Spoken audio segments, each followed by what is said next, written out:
Hello dear students, I am Ramavatar Meena. Welcome to today's class. Today we will read second chapter of Political Science of CBSE ninth class. What is democracy? Why democracy? Dear students, remember that the first chapter of Political Science has been removed from the syllabus. So we will start reading from the second chapter. Dear students, in this chapter we will learn about what is democracy and will discuss in details about why democracy is necessary for us. So let us first all know about the simple definition of democracy. So now what is democracy? Democracy is a form of government where people has the power to choose his or her representatives. Dear students, keep your mind. All representatives chosen by the peoples in democracy. Then the representatives will form the government and make policy on the behalf of the peoples according to the powers and functions given by the constitution in democracy. So people also have the power to remove the representatives if they are not functioning his or her duty properly. Now next, the word democracy has been derived from the Greek word demokratia. The word democracy is made up of two words. Demos means peoples and kratia means rules. Means people rules in democracy. Next, very famous definition of democracy according to Abraham Lincoln, one of the greatest president of USA, define of democracy. Democracy is government of the peoples, by the peoples and for the peoples. Now next, what is the difference between democratic and non-democratic government? Democratic governments formed by the representatives, but in non-democratic governments ruled by force and by a person or a group. And in democratic governments, representatives are elected in a free and fair elections, but in non-democratic governments, representatives are not elected by the peoples. Major decision by the elected leader in democratic government, but in non-democratic governments major decision by non-elected leaders. Citizens have the right to oppose policy and action made by the government in democratic government, and no criticism of government or rulers tolerated in non-democratic governments. Citizens have voting rights, one person one vote one value in democratic governments, but in non-democratic governments no voting rights is given to the all citizens. Now next point is main features of democracy. Rulers elected by the peoples, major decision by elected leaders, free and fair elections, election in regular intervals, one person, one vote, one value, rule of law and respect of rights. Now first features of democracy. Major decision by elected leaders. A democratic government is one in which the people's representatives participate in decision making process. They own a collective responsibility for all the decisions taken by the government. There are examples where representatives of peoples are chosen, but they are not allowed to participate in decision making process. This happens in many dictatorship and monarchy form of government. Now, for example, in Pakistan people formally have elected parliament and government, but the real power is with those who is not elected by the peoples. In October 1999, General Pervez Musharraf overthrew the democratically elected government and declared himself chief executive of the country. So, in 2002, he issued legal framework order. According to this order, the president can dismiss the national or provincial assemblies.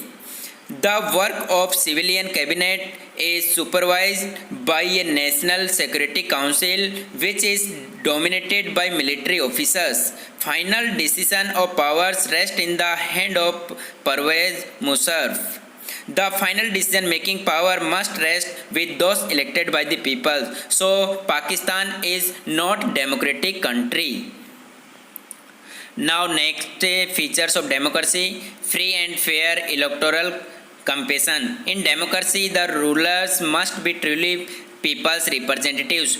To choose representatives, we need a system of elections, and elections could have some meanings and significance only if it held free and fair manners. A free elections is one where every person have an equal right to vote. Vote without any fear and threat.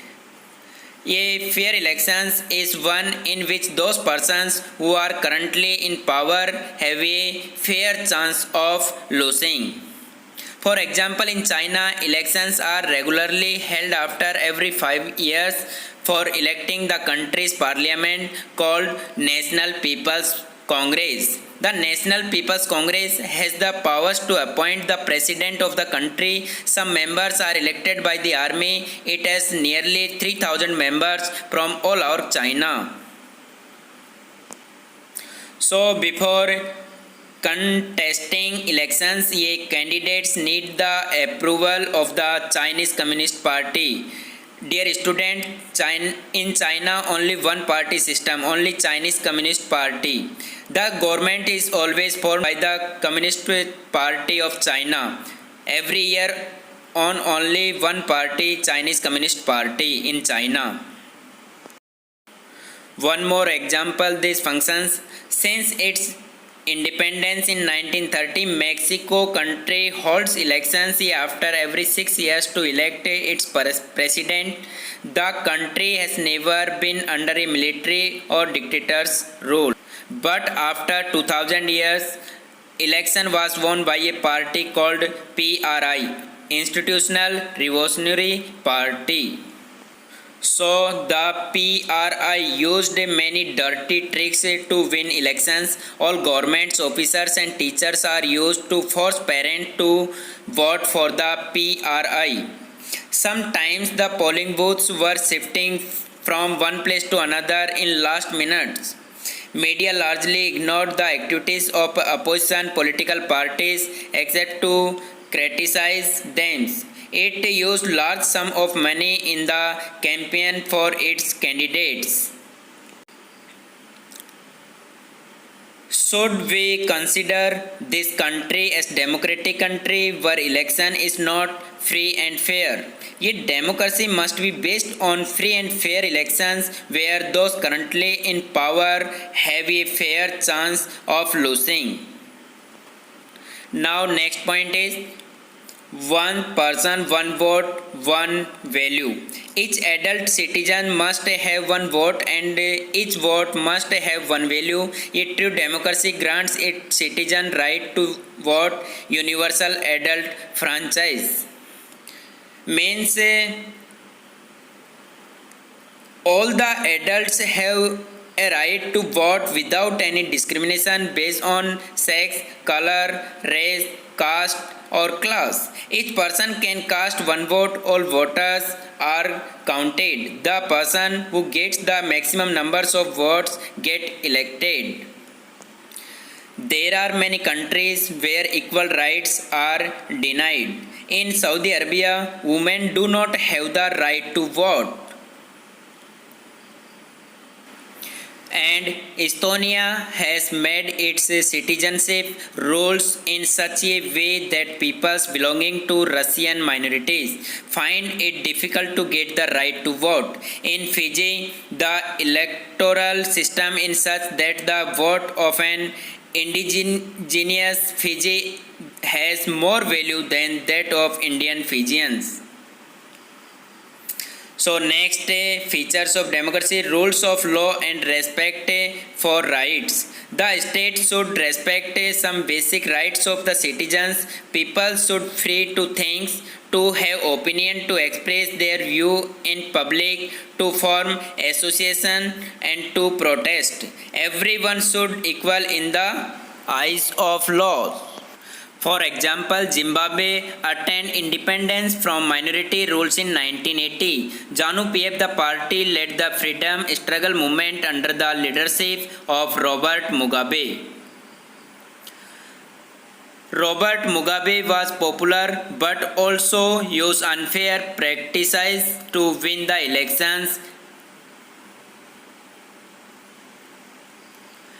Constitution amended so many times to increase the power of President Mugabe and make him less accountable. Opposition party workers are harassed and their meetings disrupted, and a public protest against the government are declared illegal. Television, radio are controlled by the government. A democratic government rule within limits set the constitution, law and citizen rights. So dear students, Zimbabwe also not democratic country. Now next point, why democracy? In these arguments in support of democracy, it is more accountable form of government. It improves the quality of decision making power. It provides a method to deal with different and conflict. It allows us to correct its own mistake. It is better than other forms of government. It is considered the best form of government. So next, argument against the democracy. Leaders keep changing in democracy, so it leads to instability. It's all about political competition and power play. Many public have to consult in democracy, that leads to delay. Elected leaders do not know the best internet of the people, so it's lead to bad decisions.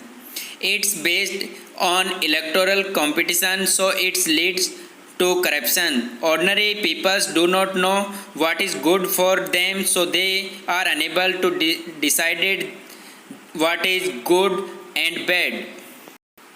Now, last point in this chapter, broader meaning of democracy. A representative democracy is one in which people elect their representative to legislature. This representative will form of government and govern them. Dear students, next, what is the difference between democratic and dictatorship? Democracy, powers lie in hand of peoples, but in dictatorship, powers lie in hand of an individuals. Peoples has a right to choose the government through elections in democracy, but in dictatorship, peoples do not have right to choose the government. And in democracy, peoples enjoy freedom and speech and impression, but in dictatorship, peoples do not have any rights. All citizens is equal in the eyes of law in democracy, but in dictatorship is no equality. Democracy policy are made for the benefit of the peoples, but in dictatorship policy are made for the benefit of an individuals. Dear student, this chapter is over. I sincerely hope that you have understood this chapter well, and now you have come to know how important democracy is to us. So it is a privilege for us that we live in a democratic country like India, where we live with complete freedom.